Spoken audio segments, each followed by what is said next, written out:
आज हम सॉल्व करने वाले हैं इस क्वेश्चन को जिसका नाम है एवरेज सब array. Basics of greedy algorithm का प्रॉब्लम है ये हैकर अर्थ के अंदर। इसको इस प्रॉब्लम में क्या गिवन है, there is a binary array of integer N integers basically you are also given an integer K and you need to ensure that no sub array of size greater than और equal to K has average one. अब इसमें दो चीजें ध्यान रखने वाली है, एक तो जो एरे है वो बाइनरी फॉर्म में है, 0 1 की फॉर्म में है, और जो भी हमें सब एरे चूज करना है ना, जिनका हमें काउंट कैलकुलेट करना है, हमें क्वेश्चन में ये पूछा हुआ है we have to calculate the minimum number of operations. And operations का क्या मतलब है, for this you can perform the below operation. Basically हम ये ऑपरेशन चूज कर सकते हैं कि अगर मान लो कोई भी हमारे पास जो इंटीजर है, जो मतलब बेसिकली जो सब एरे है, उसका क्या हो रहा है, सम जो है वो बड़ा आ रहा है के की वैल्यू से, तो हम क्या कर सकते हैं, जो बिट होगी ना हमारी, कोई भी एक बिट को हम फ्लिप कर सकते हैं जिससे कि हमारा एवरेज की वैल्यू क्या आ जाए, जीरो, मतलब बेसिकली जो डिक्रीज हो जाए, है ना। वो हम बेसिकली जो फ्लिप करेंगे वो किस केस में करेंगे, जब वैल्यू वन होगी किसी बिट पे और उस पूरे सब एरे का जो सम है वो क्या बन रहा होगा, बड़ा बन रहा होगा के की वैल्यू से, तभी तो हम फ्लिप करेंगे, क्योंकि हम पहले से जीरो होगा तो वन बनाएंगे नहीं अपने सब एरे के सम को बढ़ाने के लिए, एवरेज को बढ़ाने के लिए। तो इसलिए एक चीज बस यहाँ पे ये देखनी है कि जो फ्लिप करने की कंडीशन है वो कब है, जो हमारे पास जो सब एरे का जो साइज है, जो सब एरे का जो हमारे पास एवरेज बनेगा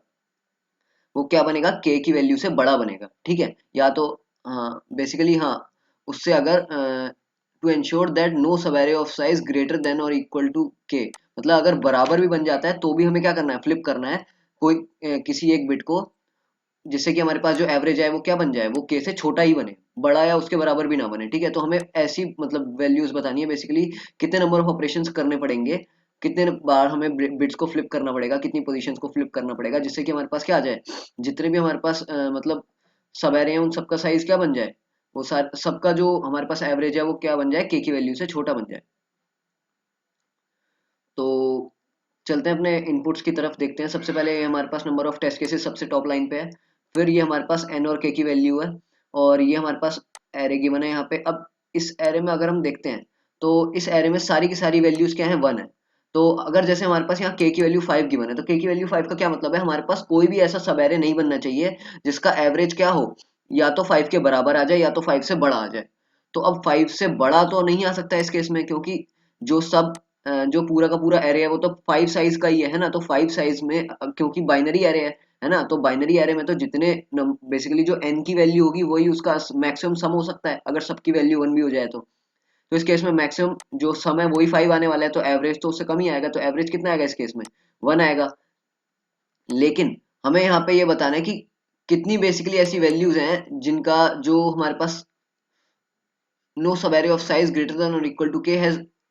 इक्वल टू वन। तो अब अगर हम इसमें देखें तो इन सब की वैल्यूज कितनी बन रही है, 5 बन रही है ना।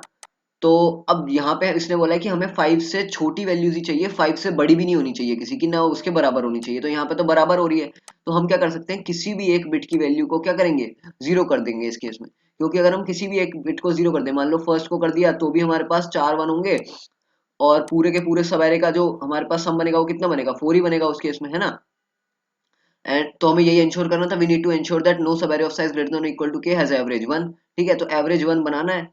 और हमारे पास जो के की वैल्यू है वो क्या देखनी है, मतलब जो साइज है हमारे पास वो क्या है, वो मैक्सिमम हमारे पास जो के की वैल्यू है वो यही बन सकती है, no sub array of size greater than और इक्वल टू के, है ना। मतलब के की ऐसी कोई भी वैल्यू नहीं होनी चाहिए, बेसिकली मैं क्या बताना चाह रहा हूँ कि हमें मिनिमम वो एरे देखने हैं जिनका क्या हो, साइज जो है मिनिमम या फिर उससे बड़ा के की वैल्यू से, मतलब एवरेज जो है वो वन आए। तो बस इस कंडीशन को ध्यान से देखना है, you are also given that N integer K and you need to ensure that no sub array of size greater than और equal to K has average one. तो बस हमें ये देखना है कि जो भी हमारे पास के की वैल्यू है ना, उससे बड़ा या उसके बराबर का कोई भी ऐसे साइज का सब एरे नहीं बनना चाहिए जिसकी एवरेज वैल्यू क्या बने, वन बने, ठीक है। तो बस हमें इसका ध्यान रखना है। तो इस केस में हमने हैंडल कर ली अपनी क्वेरीज। इस केस में हमें कितने ऑपरेशन लगे, एक ही ऑपरेशन लगा, क्यों, क्योंकि हम किसी भी एक वन को चूज करके जीरो बना सकते हैं, है ना। तो इसमें एक ही ऑपरेशन लगा। अब इस टेस्ट केस को देख लेते हैं, यहाँ पे n की वैल्यू 4 है, 4 एलिमेंट्स हैं, और k की वैल्यू 2 है। k की वैल्यू 2 का क्या मतलब है कि हमें वो सब एरेज देख रहे हैं जिनकी मिनिमम साइज कितना हो, 2 हो, ठीक है। तो अगर हम यहाँ पे 2 देखते हैं, ठीक है, तो अगर मैं मान लो यहाँ पे 2 देख लेता हूँ, है ना। तो मैंने क्या किया, मैंने यहाँ पे 2 देखा, ठीक है। मैंने इस टू वाले सब एरे को देखा। मैंने ये काम करते हैं, इसको ना अच्छे से समझते हैं और फिर आपको समझ आएगा कि रियली इस क्वेश्चन में मतलब डीपली देखते हैं कि इस क्वेश्चन में करना क्या है। चलते हैं अपने क्वेश्चन की तरफ। अब इस क्वेश्चन में हमें ना एक चीज ध्यान से देखनी है कि हमारे पास जो k की वैल्यू है, एक तो ये 2 है ना, और हमें इनका जो एवरेज है वो क्या बनना चाहिए। मतलब किसी भी केस में जो हमारे पास एवरेज है, एक मिनट, जो हमारे पास एवरेज है, मतलब no sub array has of size greater than और equal to K has average 1। किसी भी सब एरे का साइज जो है 1 नहीं बनना चाहिए, है ना, जिसका साइज क्या हो, 2 से बड़ा हो या फिर 2 के बराबर हो। ठीक है, तो अगर मैं मान लो इस 2 के साइज को ले लेता हूँ, ठीक है, मैंने इनको लिया, तो इसका एवरेज कितना बनता है, इसका एवरेज बनता है 1/1, है ना, मतलब बेसिकली सॉरी 1/2, तो इसका एवरेज 0 बन गया। क्यों? क्योंकि 2 साइज का एरे है। ठीक है, अगर मैं ऐसे ही मान लो इसको 2 को लेता हूँ तो क्या हो गया ये, तो भी मेरे पास क्या हो गया 1/2। ऐसे ही अगर मैं इसको लेता हूँ तो इस केस में क्या होगा, ये वाला जो केस है ना, इसको हाईलाइट कर लेते हैं। ये वाला जो केस है 1,0, ये 1,1 वाला, इसमें हमें अगर हम एवरेज निकालें तो 1 + 1/2 होगा, जिसके की क्या वैल्यू क्या बनने वाली है, 1 बनने वाली है। क्यों? क्योंकि इस केस में दोनों के दोनों एलिमेंट्स क्या है, 1 है। ठीक है, तो हमें ये एरे का साइज को मतलब इसकी एवरेज को वो करना पड़ेगा, ऑपरेशन लगाना पड़ेगा इसमें, जिससे कि इसका एवरेज क्या बने, 1 ना बने, 0 बने, है ना। तो अब या तो मैं इस वन को चूज कर सकता हूँ, इस वाले वन को, या तो मैं इस वाले वन को, किसी भी वन को मैं क्या कर सकता हूँ, फ्लिप कर सकता हूँ। ठीक है, अब देखते हैं कि अगर मान लो मैंने किसी को भी फ्लिप कर दिया, तो अगर मैं इससे बड़े वाले साइज का भी एरे ले लेता हूँ, ठीक है, अगर मान लो मैंने क्या बोला, मैंने बोला कि मैं इसको ले लेता हूँ, ठीक है, मैंने क्या किया, अब मैं 3 साइज के एरे को देख रहा हूँ। अब 3 साइज के एरे को अगर मैं देखूंगा तो भी मेरे पास जो वैल्यूज हैं वो तो 2 ही बन रही है ना, सम जो है वो 2 बन रहा है, लेकिन जो साइज है वो तो 3 है, तो एवरेज कितना बनेगा, वो भी 0 ही बनेगा इस केस में। ठीक है, क्योंकि इंटीजर वैल्यूज ही लेनी है, या मतलब बेसिकली हमें क्या करना है, 1 से छोटा एवरेज रखना है। ठीक है, तो मान लो कि मैंने इस केस में 0 ले लिया, वैसे इससे कोई फर्क नहीं पड़ेगा, बस हमें ये देखना है कि एवरेज जो है वो 1 से छोटा बने। ठीक है, अब वो कोई डेसिमल वाली वैल्यू होगी। अब ऐसी मैं इस 3 के साइज के एरे को ले लूं, ठीक है, अब इस 3 के साइज के एरे को अगर लूंगा तो इसमें भी वही 2/3 बनेगा। ठीक है, तो अब अगर मैं 4 के साइज के एरे को भी ले लूं तो भी मेरे पास क्या बनने वाला है, 3/4 बनने वाला है। तो इससे समझने वाली बात मैं ये समझाना चाह रहा हूं आपको कि अगर हमारे पास जो मतलब जैसे मैंने मान लो के की वैल्यू को 3 लिया, ठीक है, मैंने के की वैल्यू को 3 लिया, तो अगर मेरे पास तीनों वैल्यू पे 1 होगा तभी मेरे पास जो एवरेज है वो 1 आने वाला है। ठीक है, अगर मेरे पास किसी भी एक बिट पे 0 हो जाए, मान लो इस बिट पे 0 हो जाए, तो मेरे पास आंसर जो है वो 0 ही आने वाला है। अगर मान लो मैंने इस बिट पे 0 ले लिया या फिर मैंने इस बिट पे 0 ले लिया, है ना, तो भी मेरा 0, या फिर कह सकते हैं मतलब 1 से छोटा ही आने वाला है। ठीक है, ऐसे समझ लेते हैं 1 से छोटा आने वाला है। या फिर मैंने मान लो इस बिट पे 0 ले लिया तो भी मेरे पास जो एवरेज आने वाला है वो 1 से छोटा आने वाला है। ठीक है, तो बस ये समझने वाली बात है कि अगर हमारे पास जो भी हम साइज ले रहे हैं, जैसे मैंने मान लो पूरा का पूरा साइज लिया, मैंने मान लो 4 एलिमेंट्स लिए, ठीक है, और मैं उसको बोल रहा हूँ कि मेरे को ना के की वैल्यू जो है वो 3 है ना, और एन की वैल्यू जो है वो 4 है। तो अगर मेरी ऐसी केस, अगर मेरा ऐसा केस बनता है तो मैं क्या देखूंगा, मैं ना सारे मतलब पूरे एक जो मेरे पास एरे है उसमें ट्रेवर्स करूंगा और देखूंगा कि जितनी भी एलिमेंट्स मतलब बन रहे हैं, अगर वो कॉन्टिन्यूअसली 1 होते हैं, जैसे इस केस में अगर मेरे पास 1 1 1 मिल जाता,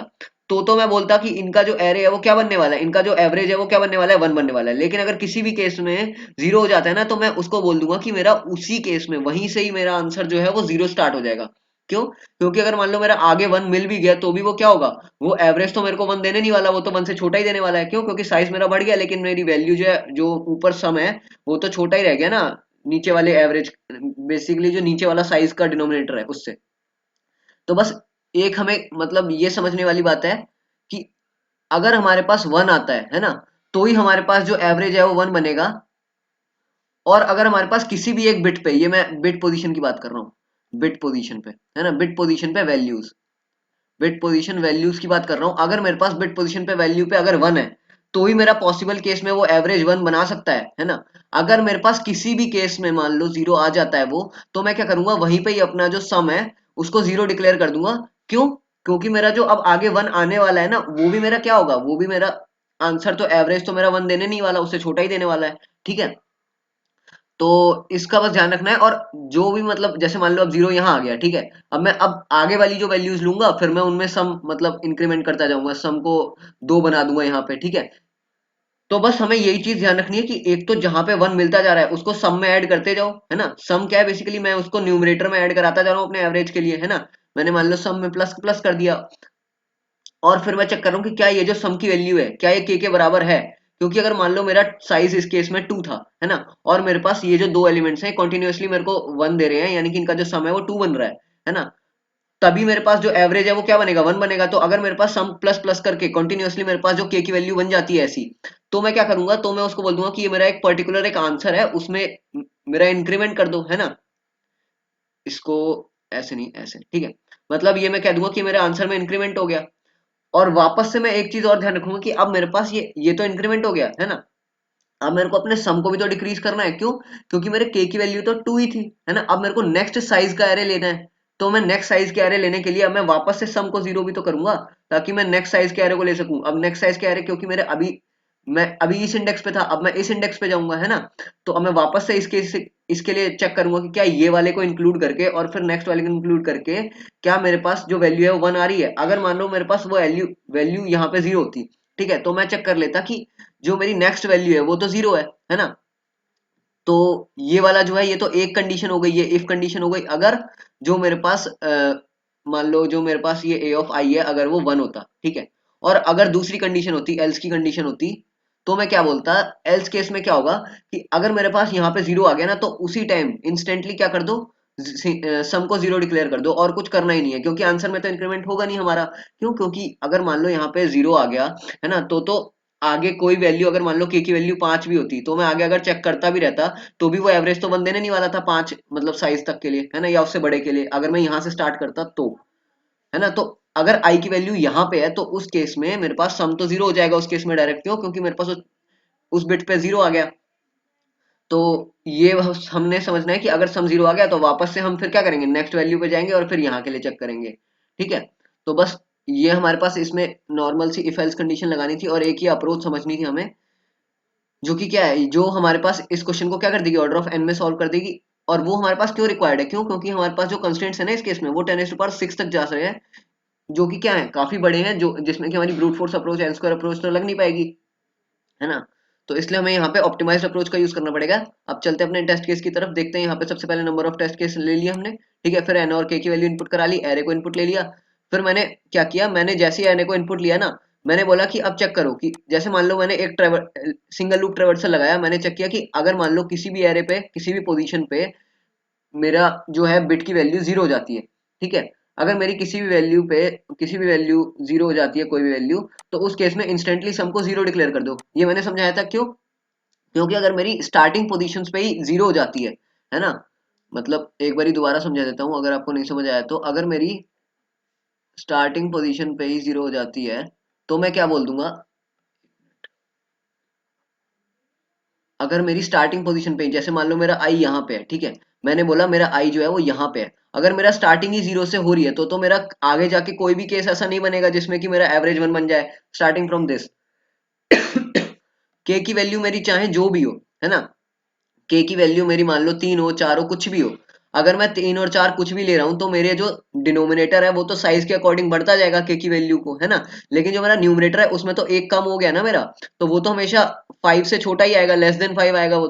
तो इसलिए मेरे पास जो आंसर आएगा वो लेस देन 1 ही बनने वाला है इस केस में, ठीक है। तो ये बस छोटी सी चीज थी हमें यहाँ पे समझना है। अम, wait,